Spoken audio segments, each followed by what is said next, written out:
I believe this will be the most impactful video that you watch today if you'll just lock in for a few minutes, because this right here changed my life. At some point in my walk with Jesus, I kept finding myself going back to specific sins. I wanted deliverance from God. I wanted deliverance going back to that porn addiction, going back to gossip, even going back to cycles of anxiety and depression and all these things. And I'm like, okay, God, if I can just quit sinning, I'd quit sinning for a little bit. And then after, a few months hit or whatever that looked like, when calamity hit, when hard times hit, I kept going back to it. And what I had to realize in order to gain freedom, it wasn't necessarily that I needed to quit sinning, but I needed to get to the root of why I was sinning. The desire to sin. You see, I want you to think of like an apple tree. So that as you grow an apple tree, think of the fruit, the sin. So think of, the apple tree grows, and when you see an apple, okay, that's that porn addiction right now. Okay, God, I gotta get rid of it. You pull that apple off, you throw it away.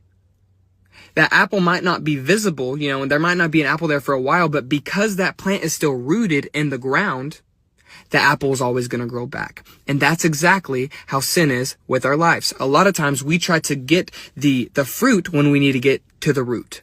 And what I've realized is, in my walk, the reason I had things rooted in my heart of sin, part of it, trauma, growing up, believing lies and everything, but what it was lacking fear of the Lord.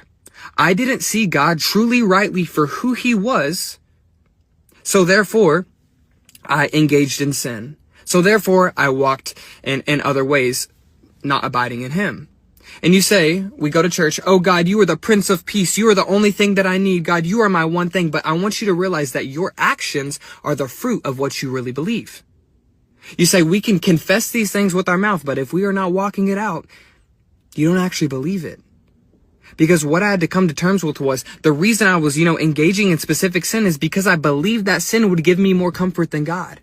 So what God had to do was renew my mind in the patterns, that I've grown up thinking, okay, if I'm feeling stress, anxiety, let me go to this sin. Let me go to porn, or let me go to whatever this is, and I'll feel better. But he had to renew my mind and say, Carew, see me rightly for who I am. I am the Prince of Peace. If you think that, sexual sin or talking about whoever gave you peace, how much more will the Prince of Peace give you? And I say, okay, Lord. And as my mind started to shift on believing who God was, my actions started to change. My desires started to change, because I no longer went to those specific sins for the comfort, for the love, for the validation, because I believed the word of God. So this is the thing. We cannot have fear of the Lord if we do not see God rightly for who he is.